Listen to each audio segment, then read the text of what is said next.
2025 auto എക്സ്പോയിൽ full EV മയമാണ്. Maruti Suzuki Vitara, Harrier EV, Creta EV, MG Cyberster, VinFast, അതുപോലെ തന്നെ സോളാർ പവേർഡ് കാറായിട്ടുള്ള EVA, അങ്ങനെ ഒരുപാട് കമ്പനികളുടെ മോഡൽസ് ആണ് 2025 ഓട്ടോ എക്സ്പോയിൽ ഇൻട്രൊഡ്യൂസ് ചെയ്തിരിക്കുന്നത്. Hello everyone, welcome to EV trips and tips. EV വാങ്ങാൻ പ്ലാൻ ചെയ്യുന്ന ആൾക്കാർക്ക് ഒരുപാട് പുതിയ മോഡൽസുകളുമായിട്ടാണ് 2025 ഓട്ടോ എക്സ്പോ വന്നിരിക്കുന്നത്. അപ്പോൾ ഓട്ടോ എക്സ്പോയിൽ ക്രെറ്റ EVയുടെ പ്രൈസ് അനൗൺസ് ചെയ്തിട്ടുണ്ട്. 42 കിലോ വാട്ട്, 51 കിലോ വാട്ട്, അങ്ങനെയുള്ള രണ്ട് മോഡൽസിലാണ് ക്രെറ്റ EV അവൈലബിൾ ആയിട്ടുള്ളത്. അപ്പോൾ 42 കിലോ വാട്ടിൽ നമുക്ക് എക്സിക്യൂട്ടീവ് എന്ന് പറഞ്ഞൊരു മോഡൽ 17,99,000 രൂപയ്ക്ക് അവൈലബിൾ ആണ്. അതാണ് സ്റ്റാർട്ടിംഗ് മോഡൽ. പിന്നെ സ്മാർട്ട് എന്ന് പറയുന്ന മോഡലിൽ 18,99,900 രൂപയാണ് വരുന്നത്. പിന്നെ സ്മാർട്ട് ഓപ്ഷൻ എന്ന് പറഞ്ഞൊരു മോഡലുണ്ട്, അതിന് 19,49,900 രൂപയാണ് വരുന്നത്.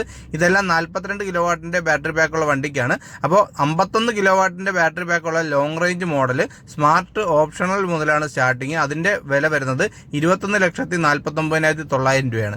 അതിന്റെ അടുത്തതായിട്ട് ഈ പറഞ്ഞ 42 കിലോ വാട്ടിൽ തന്നെ പ്രീമിയം എന്ന് പറഞ്ഞൊരു മോഡലുണ്ട്, അതാണ് അതിന്റെ ടോപ്പ് എൻഡ് എന്ന് പറയുന്നത്. അപ്പോൾ 19,99,900 രൂപയാണ് അതിന്റെ എക്സ്ഷോറും വില വരുന്നത്. 51 കിലോ വാട്ടിന്റെ ലോങ് റേഞ്ചിന്റെ ഏറ്റവും ടോപ്പ് എൻഡ് എന്ന് പറയുന്നത് എക്സലൻസ് എന്ന് പറഞ്ഞ മോഡലാണ്. അതിന്റെ എക്സ്ഷോറും പ്രൈസ് വരുന്നത് 23,49,900 രൂപയാണ്. അപ്പോൾ ഈ പറഞ്ഞ നമുക്ക് ഓൺ റോഡ് പ്രൈസ് വരുമ്പോൾ ഏകദേശം 20 ലക്ഷത്തിനും 27 ലക്ഷത്തിനും ഇടയ്ക്കാണ് ഈ പറഞ്ഞ ക്രെറ്റ EVയുടെ പ്രൈസ് അവർ അറേഞ്ച് ചെയ്തിരിക്കുന്നത്. അതിന്റെ അടുത്തതായി എടുത്ത് പറയേണ്ടത് നമ്മുടെ ഹാരിയറിന്റെ EV വെർഷൻ വന്നിട്ടുണ്ട്. അപ്പൊ ഇത് നോർമലി നമ്മളിപ്പോൾ കാണുന്ന ഹാരിയറിന്റെ അതേ വെർഷൻ തന്നെയാണ്, വേറെ ഫേസ് ലിഫ്റ്റോ കാര്യങ്ങളോ ഒന്നും വന്നിട്ടില്ല. പക്ഷേ ഇതിനൊരു സ്റ്റെൽത്ത് എഡിഷൻ എന്ന് പറഞ്ഞൊരു പ്രത്യേക മോഡൽ വന്നിട്ടുണ്ട്. അതൊരു പ്രത്യേക കളർ വേരിയന്റ് ആണ്. ആൻഡ് അതുപോലെ തന്നെ 500 NM ടോർക്കൊക്കെ ആയിട്ടാണ് ഈ ഒരു വണ്ടി വന്നിരിക്കുന്നത്.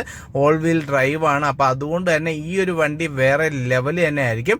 ആൻഡ് ഒരു കാര്യം കൂടെ എടുത്ത് പറയാനുള്ളതെന്ന് പറഞ്ഞു കഴിഞ്ഞാൽ, ഈ ഒരു വണ്ടി ഇൻട്രൊഡ്യൂസ് ചെയ്ത സമയത്ത് അവർ ഡ്രൈവർ ഇല്ലാതെയാണ് ആ ഒരു വണ്ടി ഓടിച്ച് അവിടെ കൊണ്ടുവന്നത്. അതുകൊണ്ട് തന്നെ ഡ്രൈവർലെസ് ആയിട്ട് ഈ ഒരു വണ്ടി ഓപ്പറേറ്റ് ചെയ്യാൻ പറ്റുമെന്നാണ് നമ്മൾ വിശ്വസിക്കുന്നത്. അപ്പോൾ ഹാരിയർ EVയെ പറ്റിയുള്ള കൂടുതൽ ഡീറ്റെയിൽസ് നമുക്ക് കിട്ടിയിട്ടില്ല. അപ്പോൾ ആ ഒരു ഡീറ്റെയിൽസ് എന്തെങ്കിലും അറിയാവുന്ന ആൾക്കാരുണ്ടെങ്കിൽ ഒന്ന് കമന്റ് ചെയ്തോളൂ. നമുക്ക് കിട്ടിയ ഇൻഫർമേഷൻ വെച്ചിട്ട് 60 kilo watt and 75 kilo watt എന്നുള്ള രണ്ട് വേരിയന്റിലാണ് ഈ ഒരു വണ്ടി അവൈലബിൾ ആയിട്ടുള്ളത്. അപ്പോൾ എന്തായാലും ഒരു 500 കിലോമീറ്റർ പുറത്ത് റേഞ്ചാണ് കമ്പനി അവകാശപ്പെടുന്നത്. ഇതിന്റെ ഒഫീഷ്യലായിട്ടുള്ള ഒരു ലോഞ്ച് ഒന്നും വന്നിട്ടില്ല. വണ്ടി മാത്രമാണ് അവർ ലോഞ്ച് ചെയ്തിരിക്കുന്നത്. ഈ പറഞ്ഞ ബാറ്ററി പാക്കും പ്രൈസും അതുപോലെ തന്നെ ഈ പറഞ്ഞ കിലോമീറ്ററും അങ്ങനെയുള്ള ഡീറ്റെയിൽ എല്ലാം വരാൻ കിടക്കുന്നതേ ഉള്ളൂ. ആൻഡ് വണ്ടി അവരെന്തായാലും ഓട്ടോ എക്സ്പോയിൽ ഇൻട്രൊഡ്യൂസ് ചെയ്തിട്ടുണ്ട്. ഓട്ടോ എക്സ്പോയിലെ മറ്റൊരു മിന്നും താരമായിരുന്നു വിൻഫാസ്റ്റിന്റെ കാറുകൾ. അപ്പൊ വിൻഫാസ്റ്റ് കാർ മാത്രമല്ല, അവരുടെ സ്കൂട്ടേഴ്സും അവൈലബിൾ ആണ്. ഇതൊരു വിയറ്റ്നാം ബേസ്ഡ് കമ്പനിയാണ്.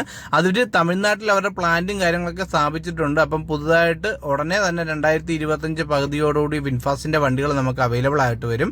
അപ്പോൾ വിൻഫാസ്റ്റിന്റെ 3, 9, അതുപോലെ തന്നെ ഈ പറഞ്ഞ വിൻഫാസ്റ്റ് വൈൽഡ്, അങ്ങനെ ഒരുപാട് മോഡൽസ്, ഒരു ലക്ഷൂറിയസ് മുതൽ ഈ പറയുന്ന നമുക്ക് ബേസ് മോഡൽ ആയിട്ടുള്ള ഒരു വണ്ടി ഏകദേശം ഒരു 10 ലക്ഷത്തിനകത്ത് വരുന്ന വണ്ടികൾ വരെ ഈ ഒരു വിൻഫാസ്റ്റിനുണ്ട്. അതുപോലെ തന്നെ ഓല, ഏതർ അവരുമായിട്ട് കോമ്പീറ്റ് ചെയ്യുന്ന രീതിയിലുള്ള സ്കൂട്ടേഴ്സും വിൻഫാസ്റ്റ് പുറത്തിറക്കിയിട്ടുണ്ട്. EV വെഹിക്കിൾസിൽ നിന്നും മാത്രമല്ല, ഓട്ടോ എക്സ്പോയിൽ തന്നെ മൊത്തത്തിലൊരു മിന്നും താരമായി മാറിയതാണ് നമ്മുടെ EVA എന്ന് പറഞ്ഞ കുഞ്ഞൻ കാറ്. അപ്പോൾ ഈ ഒരു കാറിന്റെ ഏറ്റവും വലിയ പ്രത്യേകത എന്ന് പറഞ്ഞത് ഇതൊരു സോളാർ പവേർഡ് കാറാണ്. അപ്പോൾ നമ്മുടെ റൂഫിൽ പലരും നേരത്തെ ചോദിക്കുന്ന ഒരു കാര്യമാണ്, ഈ പറഞ്ഞ കണക്ക് നമുക്ക് എന്തുകൊണ്ട് സോളാർ വെച്ചിട്ട് ഒരു EV കാർ ഓടിച്ചുകൂടാന്ന്. അപ്പോൾ ആ ഒരു കോൺസെപ്റ്റ് തന്നെയാണ് EVA എന്ന് പറയുന്ന ഒരു വണ്ടി കൊണ്ടുവന്നിരിക്കുന്നത്. അപ്പോൾ അവരുടെ റൂഫിൽ അവർ സോളാർ പാനൽസ് ഫിറ്റ് ചെയ്തിട്ടുണ്ട്. അപ്പോൾ ഒരു ദിവസം ഈ ഒരു സോളാറിൽ നിന്ന് കിട്ടുന്ന എനർജി വെച്ചിട്ട് എന്തായാലും ഒരു 10-12 കിലോമീറ്റർ തന്നെ നമുക്ക് ഫ്രീ ആയിട്ട് ഓടാനായിട്ട് സാധിക്കുന്നതാണ്.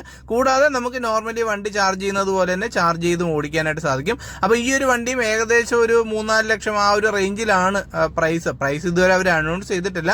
അപ്പോൾ ആ ഒരു പ്രൈസ് റേഞ്ചിൽ നമുക്ക് കിട്ടുന്നതായിരിക്കും. ഇതൊരു കുഞ്ഞൻ വണ്ടിയാണ്. അപ്പോൾ എന്തുകൊണ്ട് MG കോമറ്റിനൊക്കെ ഒരു നല്ല അടിയായിട്ട് വരാൻ സാധ്യതയുള്ള കാര്യം, മോഡൽ വൈസ് ആയാലും ഒക്കെ ആയാലും ആൾക്കാർക്ക് ഇഷ്ടപ്പെടാൻ സാധ്യതയുള്ള ഒരു വണ്ടി തന്നെയാണ് ഈ പറഞ്ഞ EV എന്ന് പറഞ്ഞ മോഡൽ.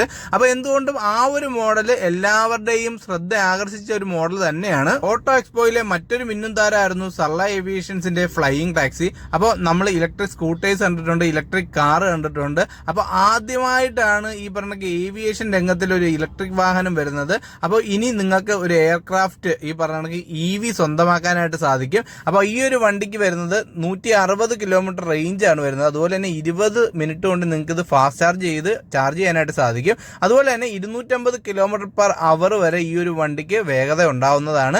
അപ്പോൾ എല്ലാ മേഖലയിലേക്ക് EV കടന്നു വന്നുകൊണ്ടിരിക്കുകയാണ്. ഇവൻ ദോ ഈ ഈ പറഞ്ഞ ഒരു ഹെലികോപ്റ്ററിനൊക്കെ ഒരു റീപ്ലേസ്മെന്റ് എന്നുള്ള രീതിയിൽ ഒരു സർല ഏവിയേഷൻസിന്റെ ഈ ഒരു കണ്ടുപിടുത്തം വേറെ ലെവൽ തന്നെയായിരുന്നു. 2025 ഓട്ടോ എക്സ്പോയിൽ ഏറ്റവും കൂടുതൽ ആൾക്കാരും കാത്തിരുന്ന EV വെഹിക്കിൾ ആണ് മാരുതി സുസുക്കി ഈ വിറ്റാര.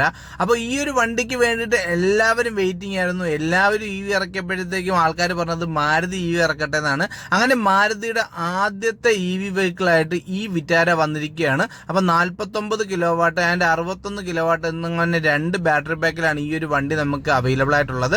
അപ്പൊ എന്തായാലും നെക്സോണുമായിട്ടൊക്കെ കോമ്പീറ്റ് ചെയ്യുന്ന ഒരു മോഡലായിട്ട് നമുക്ക് ഈ ഒരു 41 കിലോ വാട്ടിന്റെ ബാറ്ററി പാക്കിനെ കൺസിഡർ ചെയ്യാം.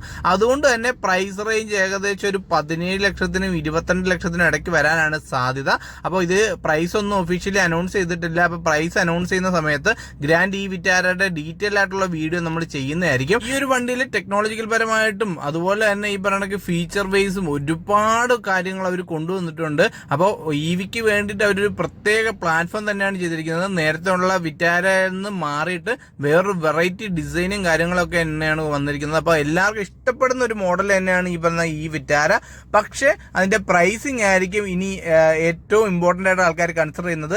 നല്ലൊരു പ്രൈസിങ്ങിൽ ഈ ഒരു വണ്ടി കിട്ടിക്കഴിഞ്ഞാൽ ഉറപ്പായിട്ടും മാരുതി EV സെഗ്മെന്റ് തൂത്തുവാരും എന്നുള്ള കാര്യത്തിൽ ഉറപ്പ് തന്നെയാണ്. അപ്കമിങ് EVസുമായി ബന്ധപ്പെട്ട് ഡീറ്റെയിൽ ആയിട്ടുള്ള വീഡിയോസ് നമ്മൾ ചെയ്യുന്നതായിരിക്കും. അപ്പൊ നിങ്ങൾക്ക് ഏതെങ്കിലും ഒരു വണ്ടിയുടെ ഡീറ്റെയിൽ വേണമെങ്കിൽ നിങ്ങൾ കമന്റ് ചെയ്ത് കഴിഞ്ഞാൽ ആ ഒരു വണ്ടിയുടെ ഡീറ്റെയിൽ നമ്മൾ എടുത്ത് ചെയ്യുന്നതായിരിക്കും. അതുപോലെ തന്നെ ഇനി വരാനുള്ള എല്ലാ വണ്ടികളുടെയും ഡീറ്റെയിൽ ആയിട്ടുള്ള വീഡിയോ നമ്മൾ ചെയ്യുന്നതായിരിക്കും. അപ്പം 2025 ഓട്ടോ എക്സ്പോയില് നിങ്ങൾക്ക് ഏറ്റവും ഇഷ്ടപ്പെട്ട EV ഏതാണ്, അതിന്റെ ഏത് ഫീച്ചറാണ് നിങ്ങൾക്ക് ഏറ്റവും ഇഷ്ടപ്പെട്ടെന്നുള്ള കാര്യം ഒന്ന് കമന്റ് ചെയ്യുക.